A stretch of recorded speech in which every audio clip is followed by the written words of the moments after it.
welcome to the show. I'm the Keziah. So, as you guys already know, breaking news: O.J Simpson is dead at the age of 76. That is still young. He succumbed to his battle with prostate cancer. A lot of men are dying from prostate cancer, colon cancer, but cancer is definitely sweeping the nation of people. All that money OJ had, all that fame, and it still didn't save him. That's why people have to stop idolizing celebrities and acting like their poop don't smell, they don't have bad days, they don't get sick. Like, listen, they're just human beings, just like me and you. The only difference is they just got a little bit more fame. They just got fame and they got money. But everything else, they are human just like you. How come his money didn't save him from dying from cancer? That could have been easily be prevented. But these doctors don't really care about you like that. That is just what it is. Most doctors don't care about you. But yes, O.J. Simpson is known for his 1995 murder trial. Johnny Cochran, the very famous Johnny Cochran, who too also passed away, he represented him. You already heard it. If the glove don't fit, you must acquit and stuff like that. But many people believe that OJ did it. I was really young. He allegedly murdered his wife or had her murdered. Nicole Brown Simpson and his friend believe that they allegedly was having an affair. I'm not too sure. It was a horrible, horrible, horrible time for OJ and the family. And again, people to this day don't believe that he's innocent. But yeah, he died due to cancer. Am I shocked that he died from cancer? No, because there's plenty of men around his age and even younger losing their life and dying at a very young age because health is not wealth to many people.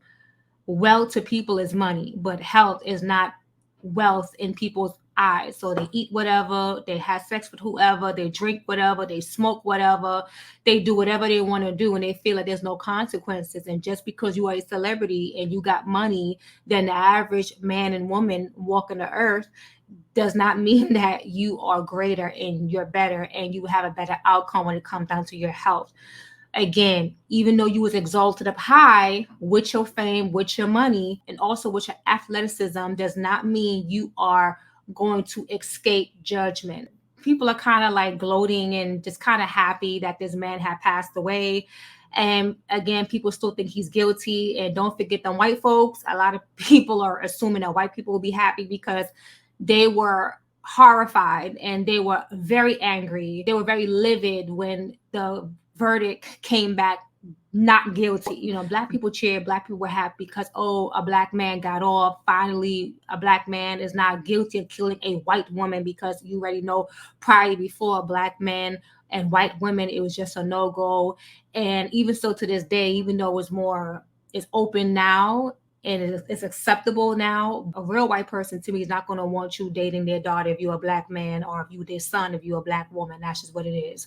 So, and I think there's something spiritual behind that. I look at everything spiritually. It is what it is. White people were furious. They wanted blood. They wanted blood. They did not want this man to get off. So again, I don't know if it's a racial thing. I won't be surprised if it is. But yeah, it was a war between the races when it came down to this crime. But yeah, a lot of people have mixed messages, mixed feelings about his death.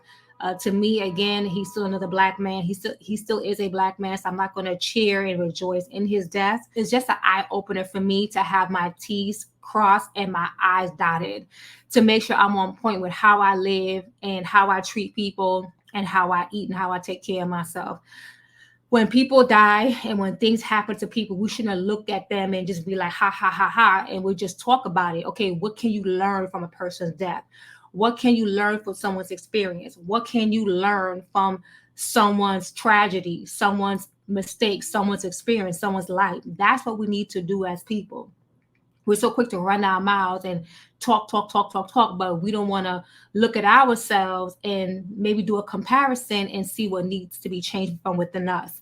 There's no need for this man to be 76 years old with all that money and fame and die at 76 years old due to cancer.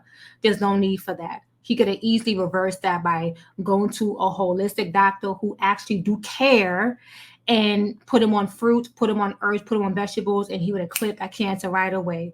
But at the end of the day, again, healthy living, right living, a good spirit, all that stuff plays a part in one's life, in the longevity of a person's life. Again, it's really sad to see a lot of Black men going out so young like that. It's really sad to see a lot of women going out so young like that and having fertility issues and just not living 100 years old like we were back in the day. Shoot, Moses was 120 years old. We're not even close to that. And we don't want to give up certain things in our life that brings us pleasure, that brings us joy, that brings us a release. And all those things that bring us joy and make us feel so doggone good is not healthy, and it's not helping us. It's actually destroying us. And when are we going to learn? When are we going to stop this? When are we going to make a difference, make a change? We talk about Black power. Ain't no Black power, honey, if there's no righteousness, there's no repentance, and there's no healthy lifestyle.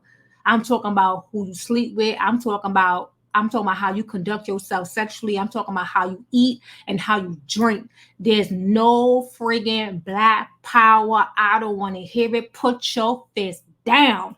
If you cannot eat healthy and give your body over as a living sacrifice, holy and acceptable unto the Most High, as it says in Scripture, renewing your mind, okay, coming up out of the world and living for the Most High, totally giving Him the glory with how you eat and how you drink. 1 Corinthians 10:31 is right there in the Bible, y'all. If you guys can't do that, we have no power. We have no power. Put your fist down. Black Lives Matter. How? Well, how does it matter when we treat our temples like garbage? I go in the grocery store, it's nothing but trash. I remember there was one brother, he was big, overweight, obese, sweating his behind off, and he had nothing but meat and junk food, chips, cookies, cakes. The dude was about a second from a heart attack. The dude was obese. He was big. He was overweight, severely overweight, eating nothing but pure trash. And we don't understand that what we eat is the link to our diabetes, our cancer, our mental illness, our mental health, our infertility issues. I've been there with health issues, so I know. And I had to be in the hospital and I had to get surgery. No, that's not fun, to be put underneath the knife. And you don't know if you're going to get back up again. So I've learned, I cleaned up my act. We got to eat to live, and we have to live a righteous life, a good life. Our life is being cut short. The Most High is not playing. My condolences to O.J Simpson's family, his children, his grandchildren. I didn't know that his nickname was The Juice. I had no idea. That's interesting. That is really interesting. Sorry, let me correct myself. I believe it was called The Trial of the Century, I believe. And his legacy is, I think, it may be tarnished. I think his legacy has been tarnished for a very long time, because I don't think he ever bounced back from 1995. Once you're a Black man, get accused of killing a white woman and a white man, that's two. I don't know. There's no, this is a racist nation we living in. Brother, your money and your fame is not going to do it. And that's what brothers have to understand. Like, just because you have money does not mean that you can do whatever you want to do. You cannot do what other folks can do. You cannot do what the white man can do because you Black with some money. So again, let OJ life be a life lesson to you, especially if you're a young football player or a young athlete coming up in the game, or you are a businessman, and or you have a vision to be a businessman and to become a millionaire one day. You got to be wise and you got to move smart. Again, I'm not going to celebrate the death of O.J. Simpson. I know some people are happy about it. Same thing when Kevin Samuels died. It was shocking, and I didn't see that coming. No one sees death coming. Sometimes it's obvious, but a lot of times we don't see when death is coming. And that should shake people up. That should get people back on their toes, because people are assuming that they're going to heaven. If you ain't doing the work, the spiritual work that's necessary here while you breathing, while you alive, listen, the health conditions of many people are horrible. It's horrendous, especially in the Black community. We are doing bad as a people when it comes to our health. I think we're the most unhealthiest people on the planet Earth. I'll keep it real. Whether it's Africans, Black Americans, Black Caribbeans, we are just the unhealthiest people on the face of the planet Earth. It is what it is. The most obese and everything like that. The most sickly. We are the worst when it comes down to health, because there's a calling, there's a purpose for our life, and we're not operating in our purpose, and we're not in the will at all. We're far from it. And this is why these type of things keep happening, death and judgment all around in the communities, in the Black community.